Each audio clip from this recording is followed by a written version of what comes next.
It is my pleasure to introduce our main speaker, Scott T. from Utica, New York. Thank you. Hi, everybody. My name is Scott Tranter, and I am an alcoholic. I love the program of Alcoholics Anonymous, and I love the people. And I got to start off and tell you, it has not always been like that. It's a privilege and an honor to be here at the specific group. You know, I'd like to thank Bob for inviting me and the people that were involved in getting me here. It's been a couple of years since I've been here. You got a wonderful new facility. Last time I was here, I believe you were in the synagogue, and now you're at St. Anne, the home of the Crusaders. And you know, I was thinking about that when I was looking at it. You probably had people up here giving talk about the home of the Crusaders, and I was thinking about the holiday time, and I used to go on a lot of crusades during the holiday time, and it's not like that today. Tom, thanks for opening this up. Tom just flew in from Panama City Beach, Florida, got off the plane and came right over to the little dinner we were having and came over here. And he felt, I'll tell you, he felt uncomfortable being up here without a suit and tie, okay? And, but it's okay because Bob said it was okay. So, you know, it's, that's just a little inside joke. You know, Lori was going to try to lead the meeting and explain to everybody that I'm the only man alive that has ever slept with her husband with permission. Now, there's a story behind that, and I'll get to that later, but we do have pictures. You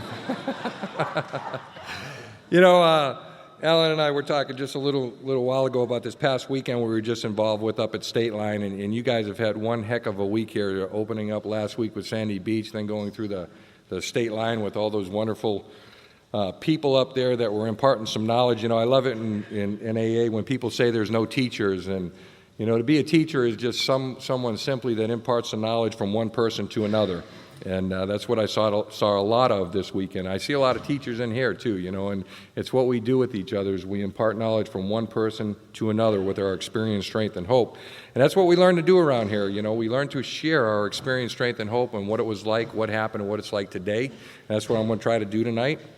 I love it when people get up here and they say, well, I don't know what I'm going to say, and when they say that, I say, well, then sit down, you know. I mean, that's just my attitude because, see, one of the things about alcoholism is I thought I knew what alcoholism was and I thought I knew what it wasn't dealing with Alcoholics Anonymous, and I got to tell you, I didn't have a clue. I didn't understand that I was in an absolute fight for my life, that alcoholism wanted to kill me. It wanted to rob from me anything that was ever good in my life and just tear it down. You know, Tom mentioned chapter 3 when it talks about the through every form of the experimentation, the self-deception, we try to prove ourselves exception to the rule, therefore non-alcoholic. And I think that's what we do when we don't have an understanding or a clear knowledge of what we're dealing with, you know. I got introduced to Alcoholics Anonymous a little over 34 years ago, and I'm from back east. I'm from Boston. Anybody from Boston here? Yeah, we got a few from Boston. I grew up in the projects, place called Germantown in South Boston. I used to, you know, one of the things about the book is it talks about in the 12 and 12 that defiance is one of our chief character traits, and I was very defiant as a young man. And if a teacher or babysitter or whoever tried to tell me what to do, I would always rebel against it. You know, I didn't know, according to our book, that the alcoholic is like the tornado roaring through the lives of others. It talks about the warped lives of blameless wives, children, stuff like that, and my dad was that alcoholic. I didn't understand any of it. I just knew that I didn't like him, you know. I know what it's like to stand in line and get those blocks of cheese and powdered milk and get hand-me-downs and the Salvation Army coming to pick me and my brothers up and take us out for a Christmas. I just knew I didn't like the man. I didn't like the police always at my house. You know, my friend Sean Mulkern says that the type of neighborhood we grew up in, it was the type that if you had a heart condition and you went out and you told your friends, they'd punch you in the chest just to see how bad your heart was, okay?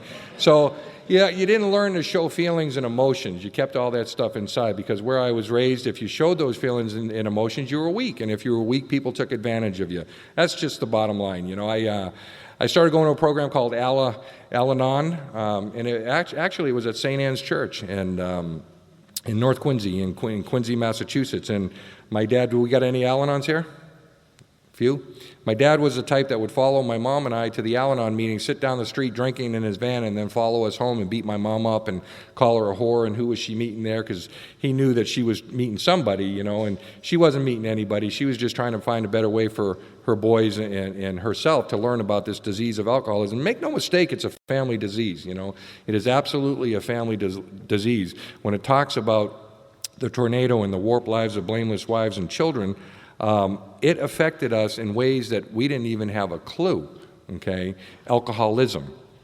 And that defiance, I went to Alateen. I used to take the trains into Southie into South Boston, and I didn't get anything out of Alateen because I didn't want anything out of Alateen. It was a place for me to go and manipulate and get you to feel sorry for Scotty and the way I was being raised, so I didn't get anything out of Alateen, Around this time I had my first arrest. I was 12 years old.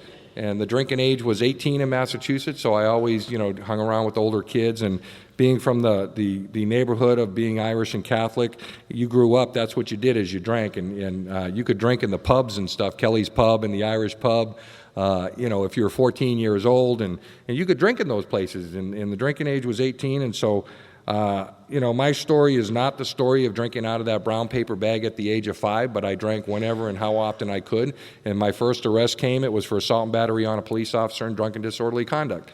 And I got sentenced to Alcoholics Anonymous, and I walked into the meeting of Alcoholics Anonymous. I talk a lot about customs, you heard Tom get up here and identify and say it's sobriety date, and that came from Texas. We have customs all over the country. That particular custom came from Texas, where people would get up and they would say their name and their sobriety date. And this guy, John, got up and said, "My name's John, and I haven't found it necessary to take a drink since January 18th, 1997. 1977. And this guy over across the room jumped up and said, "Wait a goddamn minute, John, I saw you drunk last week." He said, "I know, but it wasn't necessary," right? So it's all in how you look at it, right? These are customs, and I'm going in and out of these meetings, and you have a wonderful custom out here in Las Vegas, as they do in Southern California, where they read a portion of Chapter 5 from the Big Book on how it works, where they read a portion of Chapter 3, where they read a vision for you. These are all customs, okay? And that's part of the fellowship, that when you start a group or you have a meeting and you have an area, all over the country develop their own customs. And back in New England, they did not do any readings at all. This is the specific group, and let's say you had the double-digit meeting. The double-digit meeting would come in and lead your meeting, and you, as a specific group, wouldn't even be allowed to participate in it, okay? And this is how it worked back there, and the meeting would start, and the meeting would end with the Lord's Prayer, just like that. And I would come into these meetings, and I wasn't getting anything. I was going back out the door. You couldn't even share. You couldn't even talk unless you had 90 days. And I was a 13-year-old kid, and I had a lot of good stuff to share, but I couldn't, I couldn't even get 90 days, because I noticed that a few people here tonight identified as addict alcoholic, okay? And that was, to me, that's like saying I'm from Los Angeles and California, When I drank, I'm a garbage pail, and that opened the door for everything else for me. See, I show respect for the program of Alcoholics Anonymous. I show respect for the traditions, and Tradition 3, and all those who suffer from alcoholism. See, people in NA that have drug addiction, they can go to NA. People that have cocaine addictions, they can go to CA. Alcoholics have one place to go, okay? We have here to go. It seems that people filter in from all other fellowships, and they come in here and they think it's okay to just try to take over our meetings and our fellowships. But I talk to the real alcoholic. And I'm not getting controversial here. Please don't take it that way, because I am a garbage pail and I did everything underneath the sun. But this is Alcoholics Anonymous, okay? And I show respect for the program that absolutely saved my life. I didn't know this at the time, though. I didn't know this because drugs were an outside issue, okay? And people would come into the meetings and they would get up and they would talk about drugs and they would get pulled from the podium, okay? That's an outside issue. So some of my role models in Alcoholics Anonymous, I had a lot of misconceptions on what AA is. And just to give you a couple for instances, you hear things like read the book or get a sponsor, and how they did it back then in New England is, let's say Bob is my sponsor. And I was going to take a birthday medallion tonight. Okay, they didn't sing happy birthday. You get a medallion. Bob would get up here and tell all of you about me. And he would tell you everything I've done in the last year, my community involvement, the steps I've taken, and what I'm doing now. And then I would get up and say a few words and sit down. And I had already been in and out of some of the detoxes at 14, eating out of dumpsters and trash cans and Skid Row at 16, and I'm trying to find a better way in Alcoholics Anonymous. I had never read the book. I had never gotten a sponsor, and this guy he was one of the youngest young people in the group, and he was like 30 years old, and he was taking a 4-year medallion. His name was Fred, and I was sitting in the front row, and Fred's sponsor got up and said all this wonderful stuff about Fred. And I'll never forget it because I'm listening to him, and the guy's young, and I'm thinking, wow, just maybe this guy can be my sponsor. And then Fred got up, and he took his medallion, and he was looking at it, and he says, I was really nervous this morning when I woke up because I knew I was going to have to get up here in front of all you people. So I smoked a joint to take the edge off, okay? And he went on. And I got to tell you, I loved what Fred had to say. And when that meeting got over, I went right up to Fred and asked him to be my sponsor. So that was my first experience with sponsorship in Alcoholics Anonymous, Now, make no mistakes, years later, when I finally read the book, when I finally did the deal, Dr. Silkworth closes all those loopholes. When he talks about that we can't take alcohol in any form, okay? Any form means the marijuana, the cocaine, the heroin, for me, the Prozac or the Xanax and all this other stuff. It means that, I can't take alcohol in any form, okay? That I have a prescription here, which are called the 12 steps that are outlined in the big book, that if I do that, it's a process of uncovering, discovering, and discarding. I just might be able to live in my skin with a little simple dignity, okay? That's what it's about, okay? It's that common solution that you hear people get up here and talk about that they really don't know what they're talking about because everybody says, oh, it's the common solution, we got a common solution. Well, the common solution is the spiritual experience, the spiritual awakening, if you please, that when we go through this process, okay, we get to maybe with a little simple dignity walk through life. Doesn't mean I don't have anger or resentments or fears or frustrations. I have goals and dreams and aspirations, but what it is, okay, is that this thing is outlined so that I can live inside my skin just a little bit. Now, do not get me wrong here. I am not saying if you're on psych meds to stop taking them. I am not telling you don't take them. I'm not a doctor. I'm not qualified to give that advice. Okay, that's why we have doctors and professionals. I would never do anything like that.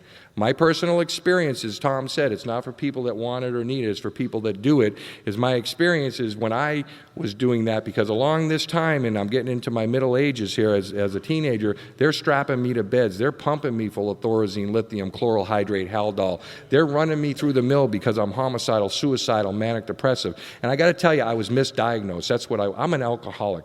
I'm an alcoholic of the hopeless variety, okay?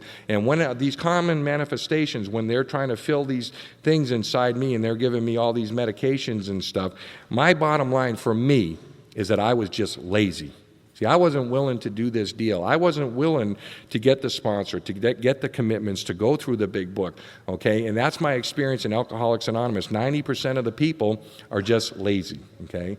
And that's an opinion off experience that I have. And the reason why I'm saying this is because we were talking a little earlier too. I believe that words have the power to heal, okay? But I also believe words have the power to kill.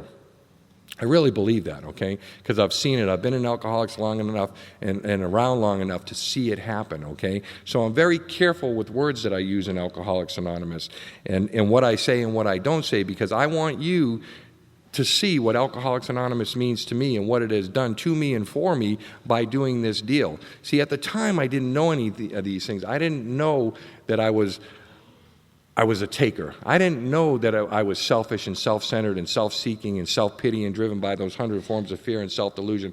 I didn't know that I was making decisions based on me, which kept placing me in the position to be hurt by you. I didn't know any of these things. And I didn't have the man that was properly armed with the facts about themselves, as our book says, to teach me this stuff. See, Bill Wilson, one of our founders, talked about that alcoholism is like a cave, and in that cave of alcoholism is the jails and the institutions and all these things. They called them asylums back then. But in that cave is Scotty, and I'm drowned in alcoholism. And see, when the psychiatrists or the priests or the moms, and they come to the mouth of the cave and they say, Scotty, come on out, they don't understand that I really want to come out. Scotty really wants to come out. I just don't know how. And see, none of them were properly armed with the facts to come in and get me.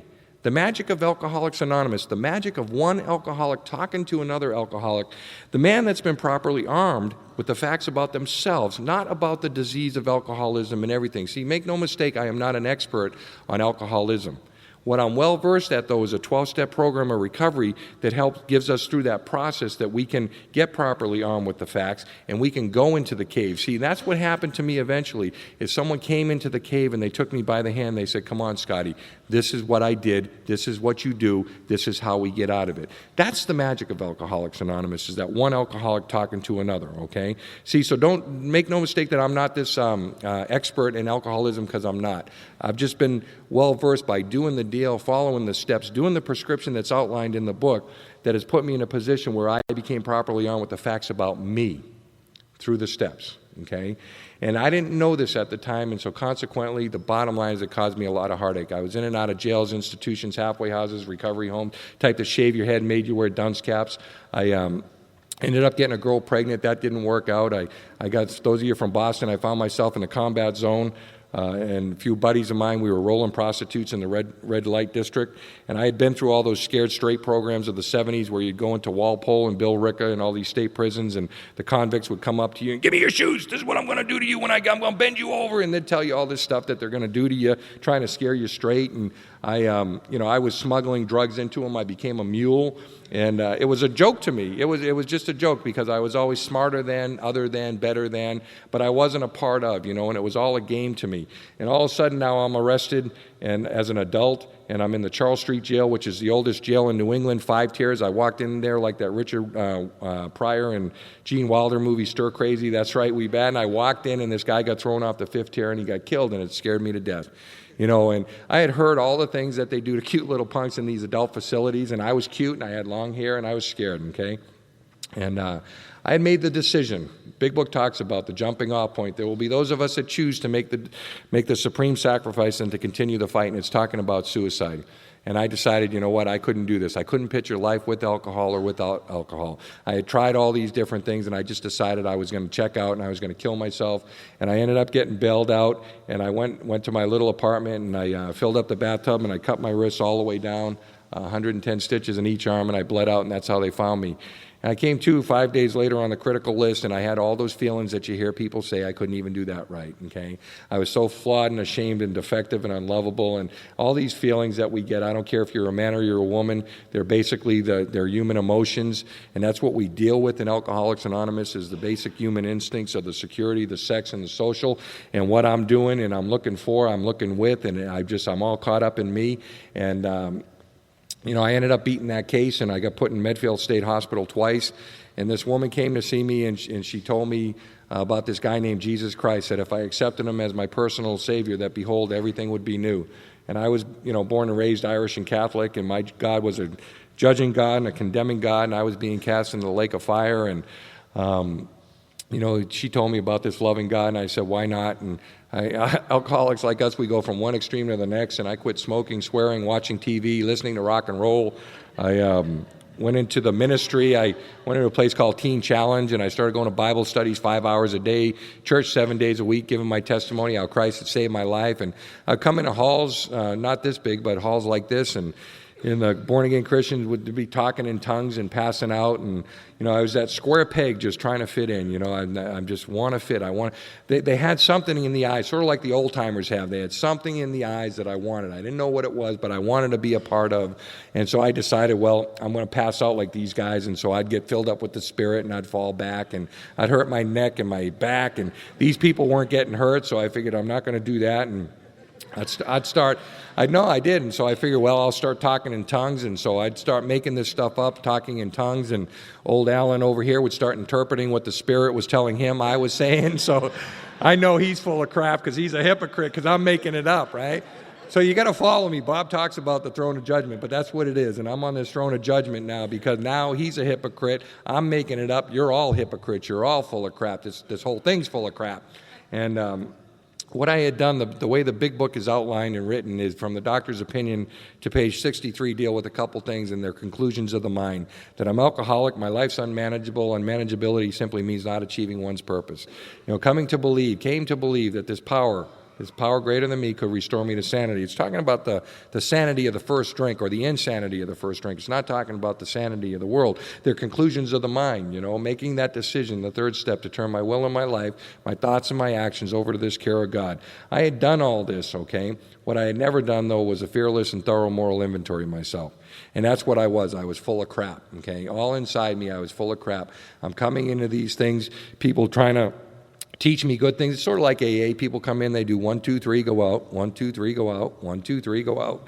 And that's what I was doing. And I had never done that fearless and thorough moral inventory of myself. It scared me, okay? But I just knew I was full of crap. And what it was like is a cup of coffee over there, I was trying to dump it. I was trying to get it out. And I didn't realize that the way the steps were designed is it's like a cup of coffee that you could take over to the sink and drip cool, clear water into it. Come back an hour from now, it's still dark and dirty on the inside. What the steps were designed to do is for me to dump that stuff so that maybe I could start keeping some of this good stuff, okay? And I was just full of crap. I was a vessel full of crap trying to fill good stuff in, and it wasn't taken because I had done a lot of bad things. In AA, you hear people say, we're not bad people, we're just sick people trying to get better. And that's okay for some people, but I did a lot of bad things, okay? I was a blackout drinker. I would wake up in strange places with money and different things that I had done, wondering if I hurt anybody. I had done a lot of bad things. And, it was time that I started doing some good things. Chuck C. used to talk about writing a record. My friend Jim Buckley talks about the ledger, okay, and that it's time we start doing good, okay, that we were bad, and I'm not here to play word semantics with you, but I did bad things, and the thing about the book is it talks about, I love it because people say, oh, don't hurt my feelings because I'll drink, and the big book does, given it credit, it says that the alcoholic is sensitive, in the chapter to the wives it talks about that. But then the next sentence says, and it may take some of us a long time to overcome this serious handicap. It's a handicap. It's not an asset for me, And, or they say, don't hurt. What it's like to me, the best way to describe it, okay, is I was as sensitive as a rhinoceros, okay? When I drank, I would stick a gun in your face and take your money. I would burglarize your home. I'd do whatever I had to do. But then I come into AA and I say, please don't hurt my feelings. Okay, that's a bunch of crap. Okay, if I'm honest about it. Okay, and so I'm talking to this director. The Defiance came back out. I walked away from the program. I went back into the projects, the Weymouth projects this time with the same friends and acquaintances. And it wasn't long before that man took a drink, and then the drink took the drink, and then the drink took me. And I had heard that saying way back in 1972. And I didn't quite understand it. I didn't understand that I was trying to overcome an obsession that I had absolutely no control over, and that I had this allergy in my body, that when I put alcohol in my body, that alcohol demanded another drink, okay? And that's what set me off and running. And that led up to November 14th. I'm going to jump through real quick here. Led up to November 14th, 1979. I'm sitting up on a bridge called the Bourne Bridge in Cape Cod, Massachusetts, 169 feet up in the air. And, I'm up there 4.5 hours, and it's a big drama, and the state police blocked off the bridge, and the Corps of Engineer and Coast Guard were down below with spotlights on me, and the Good Samaritan Suicide Prevention League was there talking to me on bullhorns, trying to talk me down, and underneath is this campground, and the campers all came out and set up lawn chairs and stuff, and they're yelling at me, jump, you motherfucker, jump, right?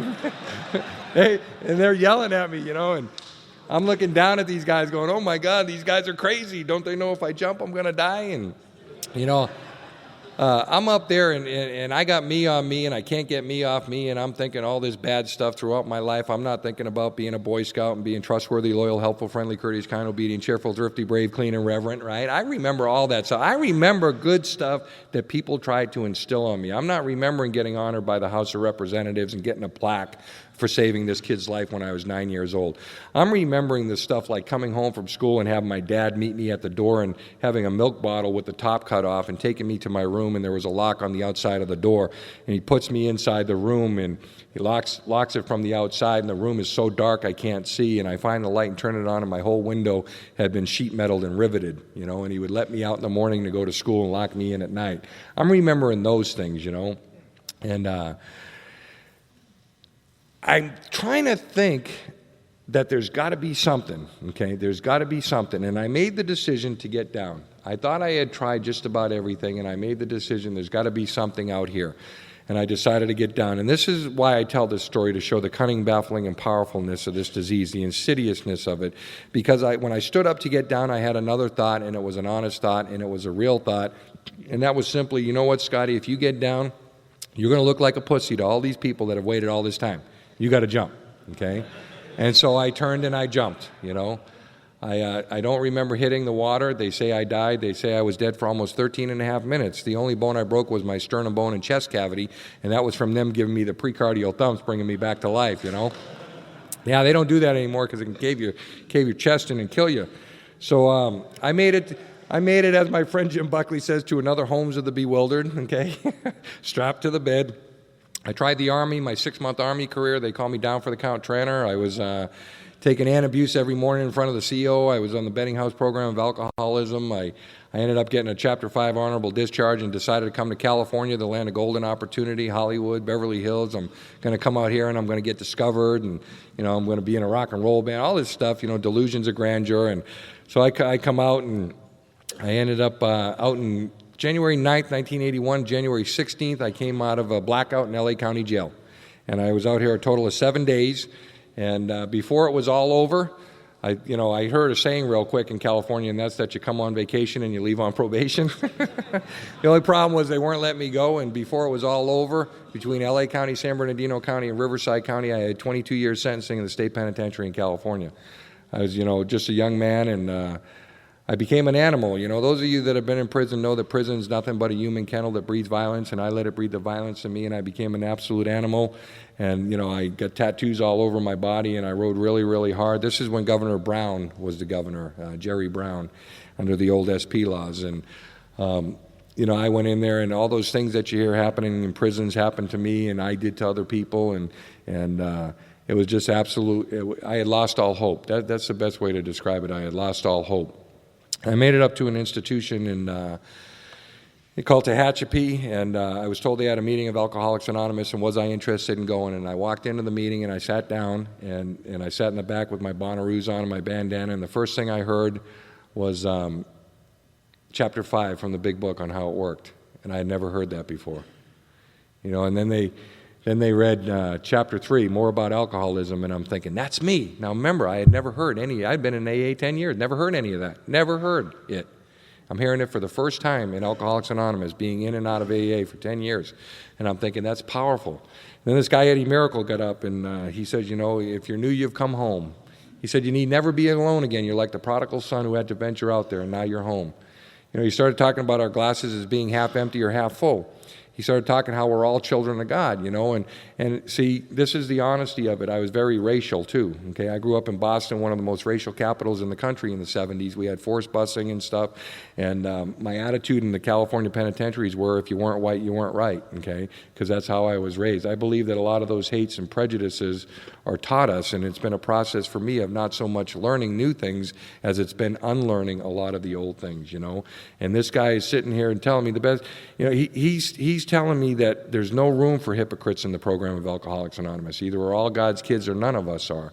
And my experiences from that time are simply, I have a lot of kids, and those of you that have children or nieces, nephews, or your own, you take them, you throw them up in the air. They have the complete faith, hope, trust, love in the world that I'm going to catch him. I'm not going to drop him on his head. And I had to realize that I had that same faith, hope, trust, and love at one time, as we all did. Each and every one of us sitting here has had that same faith, hope, trust, and love. And then I grew up in the world of gimme, gimme, gimme, take, first come, first serve, early bird gets the worm. If I don't do it, someone else is going to do it. I learned all these hates and prejudices. So here's a man that's been properly armed with the facts about himself up there talking about a program called Alcoholics Anonymous that could do for me what I was seeing it do for him.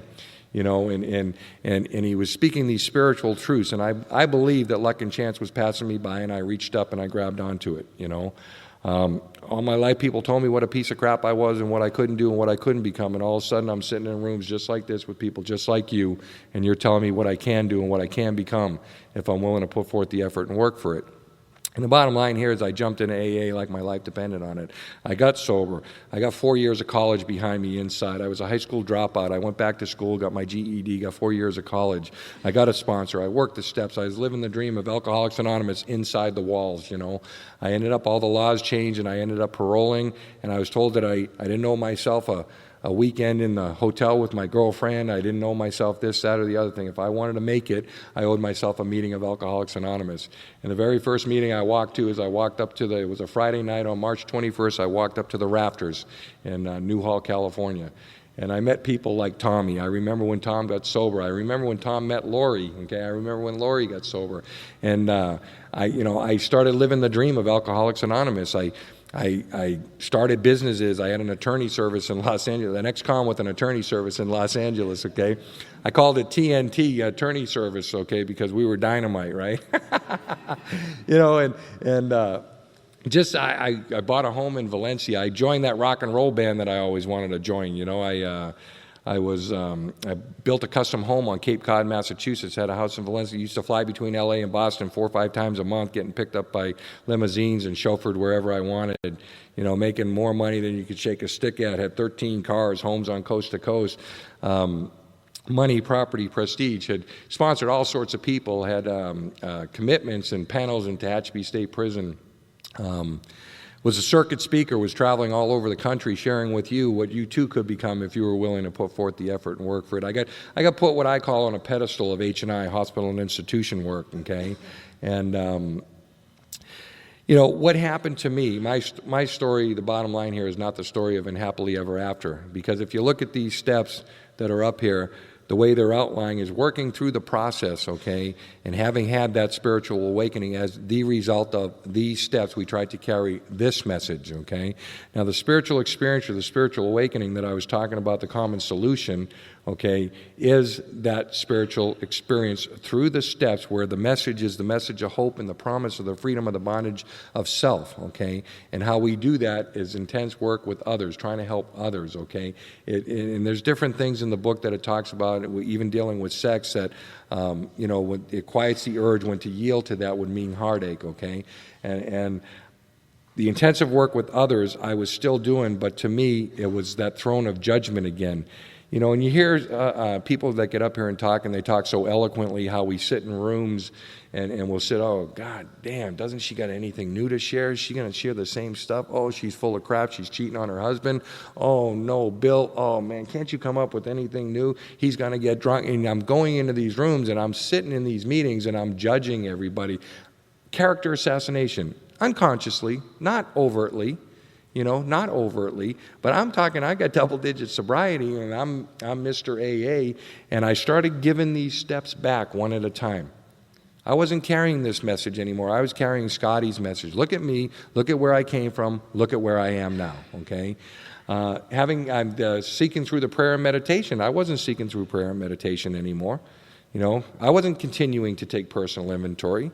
As far as the character defects, I believe we lose a lot of people in Alcoholics Anonymous on steps 6 and 7. They're probably 2 of the least understood steps in the whole program. There's only 2 paragraphs in the book, okay, and we breeze right through them. Okay, shortcoming, character defects, they're the same thing, okay, and really they're not. Bill was very eloquent with words. He had a great command of the English language, and I didn't understand it at the time, but I breezed right through them, and I believe we lose a lot of people on step 6 and 7 because I still had those character defects and those shortcomings, and they're back and forth. And they say in AA that we only become as sick as our secrets, and I started having a lot of secrets, okay? Even in Alcoholics Anonymous, I was up here professing a belief in a system and a God and a way out that absolutely brings us back from the gates of insanity and death, and then walking out the door and doing something totally different, okay? And I would use the big book as a weapon. Who are you to judge me? Book says it, our sex conduct, God alone is our judge, right? Who are you to judge me? So I was using it like people use the Bible, sort of, okay, to justify and rationalize my behavior. Because as long as I didn't drink, it's okay, okay? And what it was I was just killing myself, okay? And my spirit was going because I was running the show now. The service recovery and the unity that we talk about, the legacies, were no longer there because it was me. All about me. What's your name? Jim. All right. Me. Enough about me. Let's talk about you. What do you think about me, Jim? See? Because that's what I was doing. Really, that's what I was doing, okay? It was all about me, and then I'd ask you what's your, but really, I want to know about me. What'd you think about me? Money, property, prestige, okay? Now, make no mistake that the big book, When it talks about us becoming, when I talk about us becoming as sick as our secrets, the book says that we have no defense against the first drink. Next sentence, except in a few rare occasions. That's willpower. Willpower. And I believe in Alcoholics Anonymous, you're going one of two ways. You're either going towards a drink or you're going away from a drink. There's no middle-of-the-road solution for people like me, and if you're alcoholic, for people like you, okay? And for a long time, I was going towards a drink. I didn't know I was going towards a drink. If you would have asked me the week before I drank if I was ever going to drink again, I would have told you in all honesty and sincerity, no, I'm never going to drink again, okay? But when it says we have no defense, okay, it means we have no defense. I liken it now to, we just ate dinner at Tony Roma's, and let's just pretend here we are at St. Anne's, the home of the Crusaders, okay? Let's just pretend now, okay, that Genghis Khan and the Mongols are at Tony Roma's, and they're coming here right now, okay? And that's what happened to me. They're coming on me, and what I said is, oh, shit, I got to go get some wood at Home Depot. I got to start building my defenses, right? And I'm trying to build all this stuff when it came on me. I had no defense against the first drink. God was nowhere. As my friend says, it's hard for one God to recognize another God, okay? And the bottom line, and yeah, no, really, because that's what we get like. And the bottom line is that's what I did, and I picked up a drink. Not thinking that it was different, not thinking that I was an alcoholic, not thinking that I could control and manage it. I just didn't want to feel what I was feeling anymore. And because of my ego and my pride and my arrogance, okay, it would not allow me to open up to another human being the exact natures of my wrongs, the character defects, and the things that I was doing playing this game, okay? And I ended up drinking. My sponsor, Eddie Miracle, before he died, he had told me, he said, Scott, you know what? He goes, I'm going to tell you something. He says, you're a sharp person. He goes, but your problem is not that you're sharp. Your problem is that you're double sharp. And I looked at him and I said, what do you mean you're double sharp? I'm double sharp. He said, the problem with people that are double sharp is they usually end up cutting their own throats, okay? And I never forgot that. When I drank, I remembered what he said to me. Because, see, I had never gotten another sponsor, okay? I was listening to myself. And in short order, I lost absolutely everything, my wife, my kids, my businesses. I lost absolutely everything. I was sucked up. I was 129 pounds, 100 pounds shorter, less than I am right now, locked up in a little crap hole in Lancaster, California, doing all those outside issues, drinking every day, could not stop drinking. See, I know what it's like when people come in here and they got 10 or 11 days and they make a decision they don't want to drink anymore, and then they walk out the door and they get drunk anyway. The big book refers to this as this type of thinking, that when it's fully established in the alcoholic, he's probably beyond human aid, and that unless locked up, he may die or go permanently insane. See, because I would come in here and I would make the decision I don't want to drink anymore, and I would walk out and get drunk. Well-meaning, well-intentioned people would come up to me that I had known for years. Are you done now? You got enough arrows in your butt now? Some of the sick ones, because I sponsored people with 20 years sober, come up, oh, can I be your sponsor now? Oh, that would tick me off, and but I wouldn't show it. I'd smile and and I'd walk out the door and get drunk. And the bottom line here is 10 years ago, because we're in December now, 10 years ago, Christmas night, wow. I took a .25 automatic and I shot myself in the head. And the bullet went in the side and it came out the top. And, that loneliness deep down that nothing could touch. In A Vision for You, when it talks about waking up to the terror, the bewilderment, the frustration, the despair, when it's talking about that, it's not talking while I'm drinking and I'm running and gunning. It's talking about when I'm trying to get sober and I'm coming out of it, and I'm realizing the havoc and the hearts that are broken and the things that I have done. When people say, I didn't hurt anybody, just myself, I used to say that too. I tore everybody's heart out. I tore people in Alcoholics Anonymous hearts out. I tore my wife and my kids' hearts out. And, I came out of it 4 days later on full life support systems, and I still didn't stop. I still continued to drink. The state of California stepped in and they pressed charges on me. They charged me with ex-felon with a gun. That's a true story. And before that ordeal was over, they remanded me into custody, and I was sitting in Chino State Prison one more time, and they ruled it was my fourth strike, and they were giving me 25 to life. And I had another thought, and I had an honest thought then, and that was, I want to be sober now. I'll work the steps now, right? I'll get a sponsor now. Where we get spiritual real quick when we go into those places, and I am no different. And I'm back in there, and I got my head shaved, and I'm playing the game one more time. They say we don't regret the past, and I wish to shut the door on it. I was very racial and very violent, and your jacket carries with you, and I found myself in a jackpot, and I found myself in the hole for 28 days.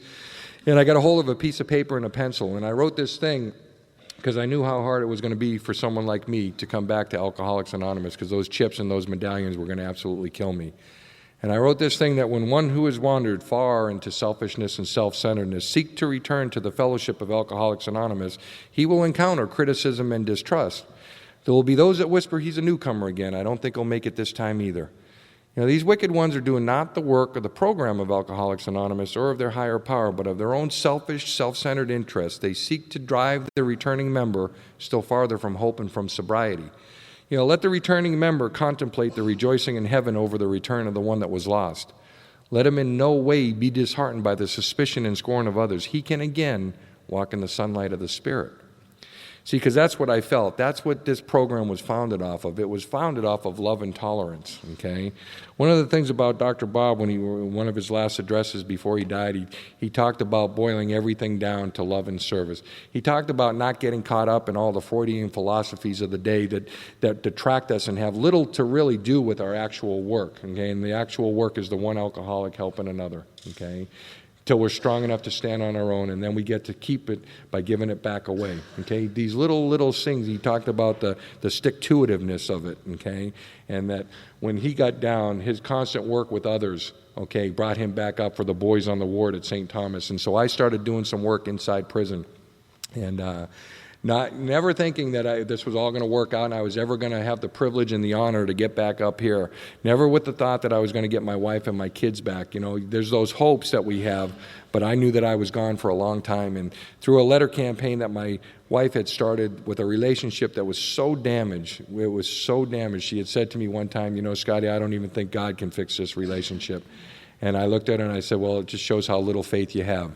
And now I didn't really mean that, but it sounded good, right? Yeah, it did. It made her think, right?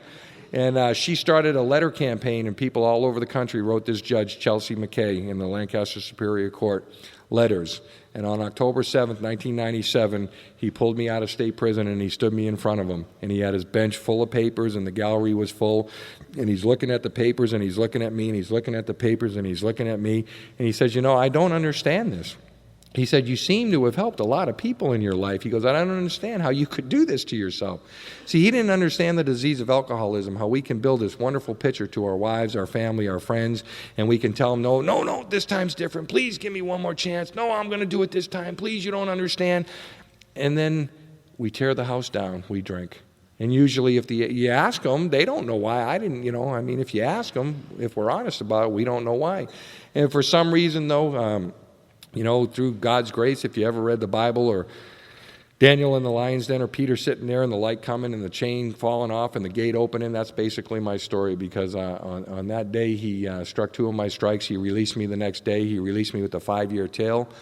And I got out and I jumped back into Alcoholics Anonymous like my life depended on it, because it did. See, I believe with the surrender comes the release. I believe with the absolute surrender comes the release of the obsession. Okay, and for me, it was a question of doing it again. It was a question of waking up in the morning and praying that God removed everything I thought I knew about Alcoholics Anonymous, everything I thought I knew about you people, about life, so that he could open me up for new experiences, so that I could become teachable again. I had to become teachable again. Okay, and through a circumstance of events, through hard work, through the steps, through sponsorship and everything, I reassembled that family. Okay, I had another little boy, little Tommy. He's 8 now. I got 5 kids, and through no great act of me, but they're all doing quite well. My daughter, I just became a grandparent last week. My daughter gave birth to a little baby boy, and so I'm a grandparent. They named him Scott after me, and her husband's in the Air Force. My son Michael, who a few years ago got caught stealing a couple 6-packs of Pepsi out of Bob's house. He's in remember that? He's in the Army now. He's in human intelligence down at Fort Utica, Arizona, and he's doing well. I am overpaid in Alcoholics Anonymous, absolutely overpaid.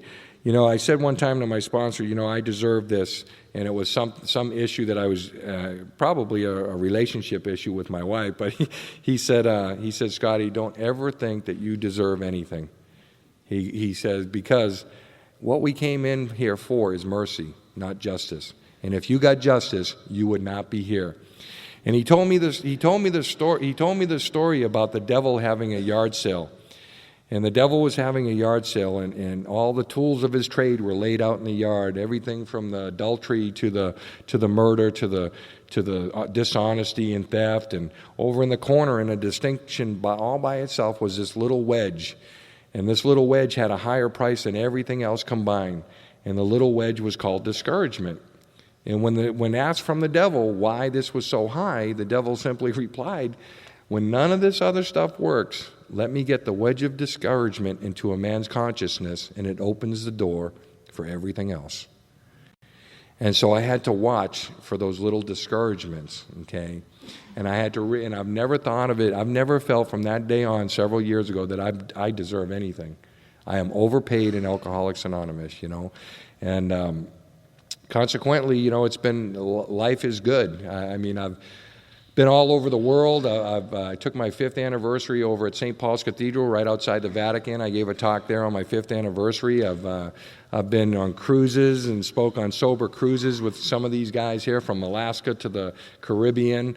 I led a meeting at Congress in the Capitol, and my wife and I got invited by the Speaker of the House down to breakfast in the private dining in Congress in the Capitol. I'm not telling you that stuff to impress you. I'm really not. I'm simply telling you that to impress upon you that I don't care where you come from, okay, that there's hope in this program, okay. I was walking through the Capitol on parole, okay, and through the Capitol with generals and senators and all this other stuff, and they're saying hi to me, hi, sir, and stuff, and they don't even know me. They never asked me if I was on parole. I never volunteered it, right? Okay. And I've done the conventions, but I also do the hospital and institution work. My home group is a central group in Utica, New York. I have a panel at the rescue mission once a month. I also do Herkimer County Jail once a month, okay? I go into the food pantry, some of my most memorable meetings, and I share this anytime I get the opportunity because it just hit me between the eyes at this food pantry. And what it was this white woman. She was like 85 years old. She was taking a 30-year medallion, and she talked about what it was. It was in Fredericksburg, Virginia, and she was talking about growing up in the South and what it was like. And there was this big black woman called Mammy, and everybody would go and sit on Mammy's lap. And she remembered when she was 5 years old sitting on Mammy's lap and rubbing Mammy's arm. And Mammy looked down at her and said, child, my skin is as dark as the night, but my soul is as white as snow, just like yours. And then fast forward, 50 years later, in the grips of this disease, she could not stop. And the book talks about women going to pieces a lot quicker than men. She couldn't stop, wanted to stop. She looked down at her skin, and she had that moment of clarity. And she remembered Mammy when she was 5 years old. And when she looked at her skin, she remembered it all, and she cried out to God as we can in that surrender and that desperation. And she said, my God, my skin is as white as the snow, but my soul is as dark as the night. Help me, Father. And he did, and she was taking a 30-year medallion. Now, God doesn't make too hard of terms on us, okay? He's there. It says down in each and every one of us is the fundamental idea of God deep down in us. It may be obscured by the calamity, the pomp, the worship of other things, but it's there, and it's only there that he may be found. It says in the final analysis, it was so with us. It talks about stepping from the bridge of reason to the desired shore of faith. It talks about it doesn't matter your race, your creed, your color, that each and every one of us is able to build this relationship with a loving God as long as we're honest and willing enough to try. And that's really my story, as I became honest and willing enough to try. I hope that's your story. I hope you become honest and willing enough to try. We just came from a great retreat. You had a lot of great information, a lot of people that were imparting this knowledge that they had that just helped fill us up, okay? The spirit, we were talking, the spirit you could cut with a knife. Now, I happened to get rushed to the hospital that day again.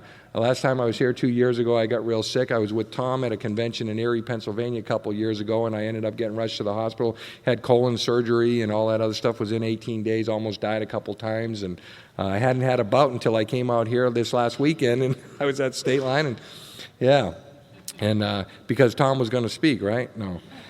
You know, the thing is here, guys, you know, you hear a lot of stuff, and you hear a lot of talkers get up here, or speakers, whatever your preference is. I was taught that there are no speakers. We're just talkers, one alcoholic talking to another. You hear a lot of people get up here with their opinions, okay? And that's what you've heard a lot of my opinions tonight, but I base them off this book right here, okay? It's called Alcoholics Anonymous, and my suggestion, if you're new and you raise your hand, is get into the book. Find someone that's properly armed with the facts about themselves that can take you through this process, okay? That's literally going to open up your whole world. See, a lot of us did a lot of the dying we were ever going to do out there, okay? And we come in here, and this is a program for the living. And I mean that, okay? And the miracle is not so much that we're sober. The miracle is that we're alive to even be here right now. You know, St. Francis said to preach the gospel wherever you go, and when necessary, use words, okay? And that's what we do when we get up here. We try to use words, okay? To try to express what AA has done for us, to us, and for us, and can do for you too with this common solution. I can literally talk for hours and hours and hours about the history, about the steps, about what Alcoholics Anonymous is and what Alcoholics Anonymous isn't, okay? And how I did that was becoming a student of Alcoholics Anonymous, okay? By opening myself up to people, okay, so that I could gain some of this knowledge that would better equip me, okay, so that I can help another human being. I'll leave you with this. I was in prison, and I read this book called Man's Search for Meaning. And in the book, it was about a Nazi concentration camp. And all the death and the destruction and everything going around. And this guy, I got one little sentence out of the whole book, and he said that man need not be ashamed of tears, for tears bear witness that man has the greatest of courage, the courage to suffer. Our book says that all men of faith have courage. See, we don't apologize for our God here, okay? How can we, okay? Father Ed Dowling said that if he ever gets to heaven, it's not going to be for any of his great works. It's just going to be simply because he backed away from the gates of hell. And I think that's what a lot of us have done here. Not for our great works, okay, but it's simply that we backed away from the gates of hell. I'll leave you with this, that when you get what you want and you struggle for self, and the world makes you king for a day, just go to a mirror and look at yourself and see what that man has to say. For it isn't your father or mother or wife whose judgment upon you must pass. The fellow whose verdict that counts most in your life is the one staring back from the glass. He's a fellow to please, never mind all the rest, for he's with you clear up till the end. And you've passed your most dangerous difficult test if the man in the glass is your friend. Some people may call you a straight-shooting chum and call you a wonderful guy, but the man in the glass says you're only a bum if you can't look him straight in the eye. You may fool the whole world down the pathway of life and get pats on your back as you pass, but your final reward will be heartaches and tears if you've cheated the man in the glass. I cheated myself for a long time, both in and out of Alcoholics Anonymous. And like my booze watered down, what do I want this program watered down for?